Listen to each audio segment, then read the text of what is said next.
Welcome, folks. I am Jabby Koway, joined by Courtney Scott Wright. Hello, hello. And Achara, she's right sometimes, Kirk. Hello. And we're looking at She-Hulk, excuse me. Whoa there. Whoa, Nelly. We're watching episode 3. And if you're watching this with us on YouTube, you'll see a cut-down version of our reaction because we're only allowed to show you a limited amount of picture-in-picture. However, if you want to watch the whole thing with us, no cuts or interruptions, head over to our Patreon page, patreon.com/JabbyKoy, or become a member of this YouTube channel so you can watch the whole episode with us, but you will need your own Disney Plus subscription so you can open up the episode in an adjacent window to our reaction. That's like you're watching it with 3 of your favorite palsies from the internet. Now, if you join our Patreon or our memberships, you get access to a whole bunch of other watch-alongs and whatnot. Miss Marvel, we got the other Disney Plus shows. We got the Obi-Wan thing and the Boys. Achara did her first time watch-along to Alien and Total Recall. Join our memberships and our Patreon for access to all that good stuff. Okie dokie. So, if you're watching this on Patreon or memberships already, thanks so much for supporting us here. If you're watching this on YouTube, hit that subscribe button, bell icon, all notifications, and pretty please vote this up. Let YouTube know you're enjoying what you're watching. Here we go. Why you failed to mention that you not only escaped from prison, but you were also recorded doing so? You understand that this constitutes another crime and totally destroys your chances at parole? What? No, because I was forced to leave my cell. Who forced you to escape this insanely high-security prison undetected? A Sorcerer Supreme of the mystic arts, and his name is... Wong, just Wong. A sorcerer who lives in New York, or Employment a history? librarian who lives in Nepal. Can you get to him? Yes. I love Nikki's fashion sense. It was a picture of me with a bunch of books. I just hope that he calls back. You know, if Blonsky's telling the truth, this guy busted him out of his prison cell and probably ruined my entire case. I know you can't wait to see Wong. I get it. I just want to make sure that you don't think this is one of those cameo every week type of shows. Dennis! No, what? Not Jen Walters. Ms. Walters. It's literally been on the news. No, I can't talk to a 10 about embarrassing man stuff. She could be my next fiance. Happy to not be involved. Yes. He's been defrauded by an ex-girlfriend. Bought her jewelry. Flew her to Bali for a photo shoot. Paid off her Volkswagen Passat. The girlfriend in question is a shape-shifting light elf from New Asgard. Whoa. Miss Walters, I received your message. Mr. Wong. Great entrance. Perfect timing. I really need to take this. Good luck. Dennis? Mr. Blonsky told you is factual. I extracted him from the prison against his own wishes. Again, I am not the one who will be punishing him. The parole board will not release him after seeing this video. I'm not erasing everyone's memories, not again. Yeah. What you can do to help is show up at the hearing and explain everything. Very well. We'll reserve sorcery for strategy B. Don't tap your nose. It was more like 175. $175,000. So, are you gonna help me or not? I'm gonna start building your case, and I will be in touch, Mr. Bukowski. I hate that. I hate that so much whenever that happens. Oh, it's the worst.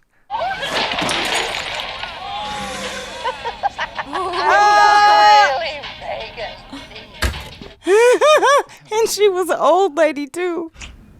I got a change of heart. I'm gonna drop the case. Wait, what, just now? You The just truth is, That's the elf. but at some point in time, you gotta take personal responsibility. have to say this is unexpected. Well, it's just money after all. I got a story to tell. Sorry, mister. That doesn't seem right. That's the elf. Yeah. Hello? You there? Hey, Jaw's on the floor because I drive a Cybertruck. I love harassing women in the workplace. Not cool! Let that be a warning. I don't. You guys know me. He tells you where to poop. He's a nice guy. Well, one. She meant one. That's how the game of Whisper works. Yep. Hey, are you ready for this? What? Why do they all? Oh, his seven soulmates. We are here today to determine whether Emil Blonsky is suitable for return to society after having served his minimum sentence. I'd like to start by saying that I feel... So to answer your question, yes, I feel I have been rehabilitated. He reminds me of that English comedian. What, Ricky Gervais? No. The one with the long hair. Have changed. Emotionally, physically, metaphysically, spiritually. Get into the Abbey. What Mr. Blonsky is trying to say is that the man you see before you is not the same Emil Blonsky as before. All he wants now is to be a contributing member of society. Is no one gonna ask about the girls? Mr. Blonsky is currently in a long-term committed relationship with several pen pals, all of whom have pledged to financially support him. Excuse me, if I could, may I clarify? No.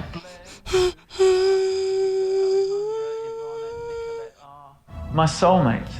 We met through the prison pen pal program.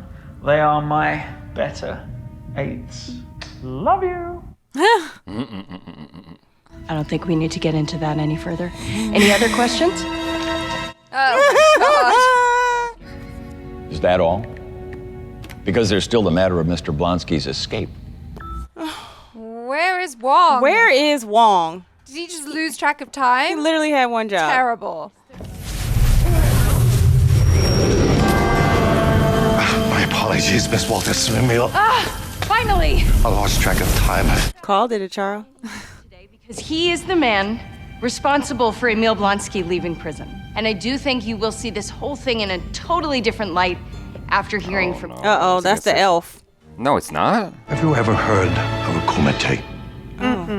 I'd like to move for dismissal of all charges against my client. On what ground? Runa is the daughter of an elfin diplomat on Asgard and now in New Asgard. Did you know about this? As such, she has diplomatic immunity. She may have. Wow. My client was defrauded of $175,000 by a scam artist. My client and Mr. Bukowski were in a consensual relationship and engaged in role play.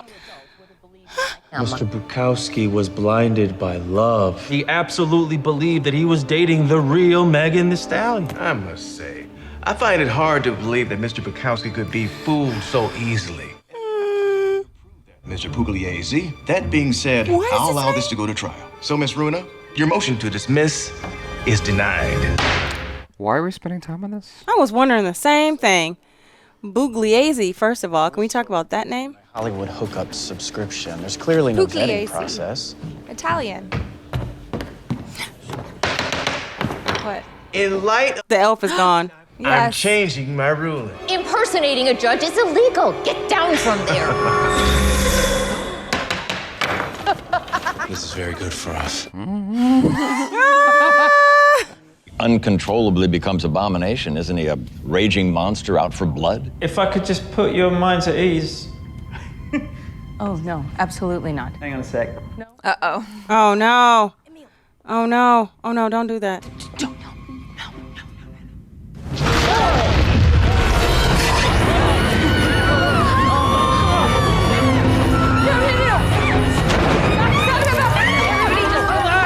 They're so happy. That's enough! Change back now! Down! Fine, it's fine. Totally fine. Emil! Calm down. Mr. Karts, leader and former librarian of Kamatage. Yeah. You realize that you've just admitted to facilitating a prisoner escape, which is a crime. I must depart.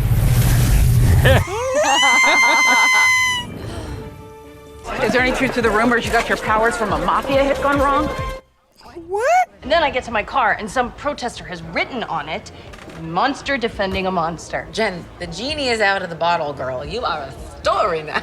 Okay. No, I don't want this. Oh my God, you're pregnant with the Abomination's baby. Miss Walters, how would you describe your relationship to Mr. Bukowski? We worked together for several years at the DA's office. Would you say that you know Mr. Bukowski fairly well? Definitely. We worked regularly on cases together. Did he ever share his personal life with you, specifically his dating life? Yes, he would. Prolifically and unprompted. You wanted to know. Characterize Mr. Bukowski in relation to his romantic life. Self-absorbed, chauvinistic, conceited. He once described himself as a New York 10 and an LA 11. He nicknamed his office the Denisphere. Objection. Relevance. Mr. Bukowski, need I remind you that you're not representing yourself here, and this is your witness. It's been stated many times in this courtroom that a man of reasonable intelligence would never think that he was dating the real Megan Thee Stallion. Dennis Bukowski is an almost pathologically entitled man. He would absolutely believe that he's dating the real Megan Thee Stallion because he is truly that delusional. No further questions, Your Honor.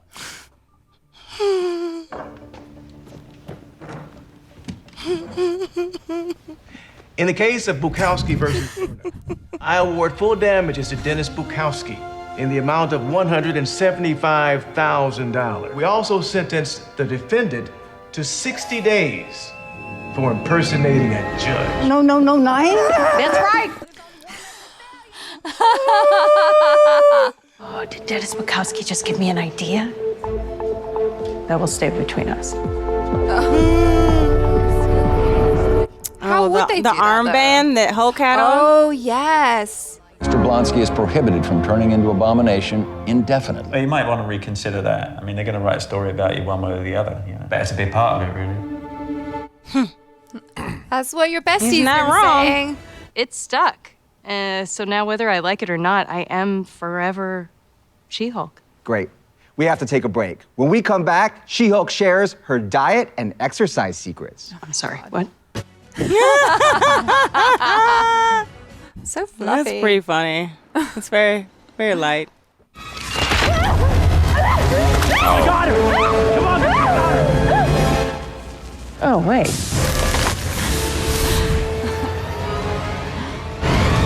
Get off me. What have they got? What do they What have are those on? things? Showing off your powers, you better be able to back it up. Well, who When are did I those ever people? strut around and show off my powers? Wait, what? Did you guys rob an Asgardian construction worker? Yeah.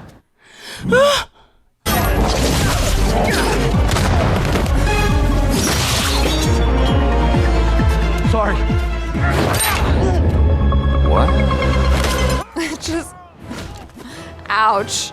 Thunderball, did you get it? No. What? Once you turned into She-Hulk, I couldn't pierce that nasty green skin. Oh. I figured they were trying to get some of her blood.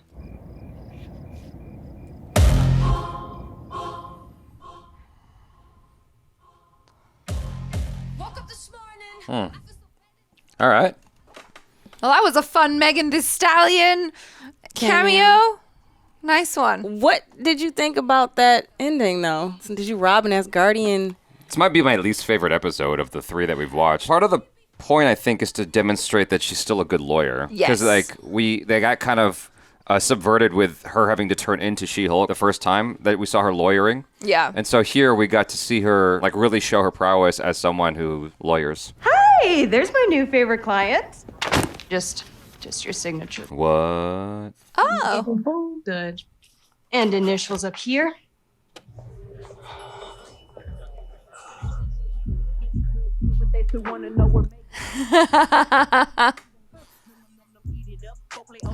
Okay. Oh, you are way more fun than my last lawyer. I will kill for you, Megan Thee Stallion. What? Oh, cute. I'm actually fun. surprised at how much Megan Thee Stallion was in this, because I thought it was just gonna be that one little bit where she was on the yacht or whatever, and then had the reveal about the elf. But yeah, she's in this a bit. They got their money's worth for her. I like all the end credit scenes. Yeah. Because a lot of times we go through on the first one and they'll give you an end credit scene, and then they don't give you any more for the rest of the series. So Right. I think these are fun. They're very cute. I really didn't understand the point of that B-plot. Why was that there? It's just give that other guy more screen time, and I didn't need him to have more screen time. The only moment I liked with him was when he said, "Oh, I see a hot 10 over there. I'm gonna go talk to it." That was the only thing I liked, because it caught me so off guard. Because he's such a dickhead. He's such a sees, dick. He's so blatant in how he sees women as objects. But in this episode, it just got to be a bit much, and everything's very on the surface, on the nose in the show so far. To me, an example of how unrealistic some things are being portrayed. You would be able to tell me, both of you might be able to tell me better. I don't encounter men who are this blatant about it in front of mixed company, let alone in a law office. Out straight up, he said, "Oh, she's too hot. I might want to marry her. I can't work with her." Something like that. Right. It was so blatant. Just like racism in Los Angeles is usually under the surface. It's not in your face. In terms of his toxic masculinity within the law firm, that was a bit much. But out in public, in the bars among mixed company, absolutely 100%. But yeah, not within the office. That was a little weird. I was cool to see Renee Elise Goldberg Strawberry because I knew that she was going to be in the series. You know, they've talked about her. Yeah. Jamila Jamil, I liked her appearance in this episode. That was really cool. So is she only in the one episode? Are they? Yeah, no, I'm wondering about that. I'm like, is she gonna come back? I'm gonna bring this up because I did it with the first episode too. What did you guys think about them just like straight up addressing all that stuff about like, oh no, we don't need her. She like whatever all that stuff they were saying about like we don't need this like feminist whatever hashtag Me loved Too. it. I thought it was great. friggin' loved it because here's the thing: they put all the hateful messages that people have derived Probably from. extracted straight from the comments. Well, from the comments, exactly, of other things that they have posted about shows and other Marvel It properties. might have been even the She-Hulk Yeah, trailers. it could have been like it could about have this. totally been pulled straight from She-Hulk. And I think putting that back in people's faces and showing them how ridiculous those things are, most people probably won't even register because they truly believe those things. But I thought that was great. I liked it too because it just kind of, you know, it brings it to the forefront. People are going to talk about it. People are going to make those comments even after this show comes out. So may as well just address it in the same way as she's encouraged to take control of the narrative and just kind of get on a show, even though that was complete fluff and stupid, the questions that they were asking her. But like generally, those are the types of questions that women get. It's like, oh, what's your diet? What's your fitness routine? They asked dudes that too. I mean, after 300 came out, there was a whole, what's that, 300 diet? Or, you know, Thor after Love and Thunder, what's he doing to get that cut and all that stuff? It happens all the time. I think that women probably get it more though. Yeah, we do. You just notice it more. Would you notice it just as much if it's happening to men? I think it is, like you said, it is happening, but the difference is that hers is happening on the very first interview, whereas a man, it's usually like the 6th or the 8th interview that he's like, oh, let me talk about my fitness routine, because I know, you know what I mean, like people have been asking in the comments. And they're usually actors too. She's a lawyer. What does being a lawyer have to do with like, what's your fitness routine? And she's a Hulk. She doesn't have a fitness routine. They don't know that. She's a Hulk. They don't know that. No one asked Camille Vasquez what her fitness routine is, right? I didn't see any questions about that. After the Johnny Depp trial, Amber Heard trial was over, nothing came up about her fitness routine. They were just talking about the trial. That was it. I didn't see any, but I wasn't looking at all the stuff. Yeah, generally people were being quite respectful. I do know everybody thought she was hot. They kept saying how beautiful she was. She is. It is. Yeah. But with regards to, you know, if I may respond to that, the whole thing with the comments, I thought that was cool. Okay. Anyway, moving on. Yes, moving on. Tim Roth was reminding me of this English dude. Isn't the movie called Get Him to the Abbey? Are you talking about Russell Brand? Yes, that's who he reminded me of a little bit, because Russell Brand... Personality-wise, right? Not looks-wise, because he does not look like Russell Brand. He looks exactly like Russell Brand. That's what you think I'm saying? That's what you thought I was saying? That's why I'm talking about his personality confused. because his whole like persona became Russell Brand, basically. I thought that's who he was channeling, because he was super like woo-woo and hippy-dippy and whatnot. That's how I see Russell Brand now, is just super woo-woo. So, anyway. Yeah, I don't know. I didn't get Russell Brand. I'm with you, Courtney. It's also the accent and everything, so. Maybe it's the accent more than that. I was getting more Bruce Banner Hulk vibes of the like super zen. I guess that's what had a spirituality thing. Yeah. All right. Yeah. Well, this was fun. You guys, thanks so much for hanging out. Hopefully you enjoyed some of that. Do subscribe, bell icon, all notifications about the sub. I'm Jabby Koei. This is Courtney Sky Wright. And Achara Cook. Peace out.